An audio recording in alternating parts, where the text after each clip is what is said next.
Guys, welcome to my new blog. आणि आता तेच सकाळचे 8 आणि मी आता उठली. मम्मीने उठवले मला आता, कारण आम्हाला निघायचं आहे. आता नाही निघायचं आहे, 10:30पर्यंत निघणार आहे. तर हे मम्मीने असं सामान आणून दिले मला. आता हे पॅक करायचे हातरुणं वगैरे, तर मी ते करून घेते फटाफट. हे बघा माझी मम्मी आता भांडी ह्याच्यात ठेवते. आम्ही भांडी ह्याच्यात ठेवून जातो, कारण भांड्यांना घाण नको लावायला. गाईज, माझी आई चालली आता तिच्या गावाला आणि मी पण उद्या आता जाईन. अजून अर्ध्या एका तासात आम्ही पण निघणार आहे. आणि माझी अजून आंघोळ पण नाही झाली आहे. आणि चला आई बाय. आईला झाली आमची पॅकिंग पूर्ण. घर खाली केलं आहे आम्ही आणि आता आम्हाला फक्त निघायचं आहे. मम्मी इथं अजून पण किचन खाली करते. सगळी भांडी काढली आम्ही. काढलेलं जायचं आहे. खंडच नव्हता वाचला ना आपण.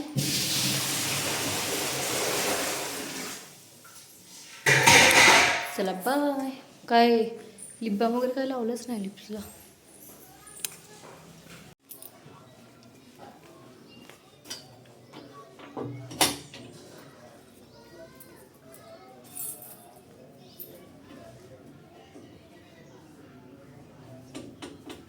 आई चालले.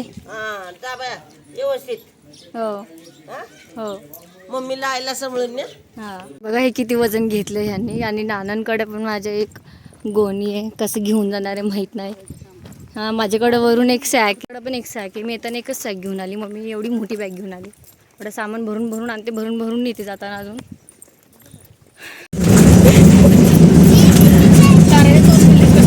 सातारा 2 म्हटले, तारळे कुठं. आम्हाला मागची सीट भेटली आणि गाडी नुसती उचलून घेतली आपला आता मागणं.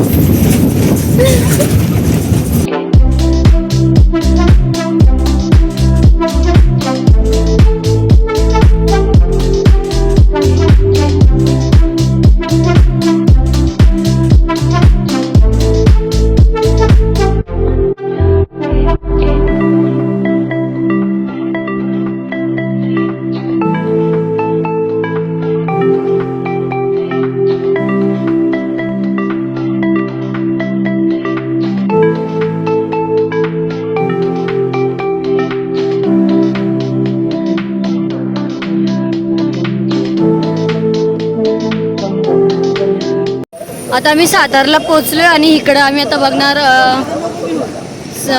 काय ठाणा नाही तर भिवंडी गाडी बघू. इथं बस स्टँडवर आलो आता आम्ही. आणि बघा मी आणि माझी मम्मी एवढं सामान कशाला घेतात गावावरून समजत नाही. उचलायला होत नाही इकडं.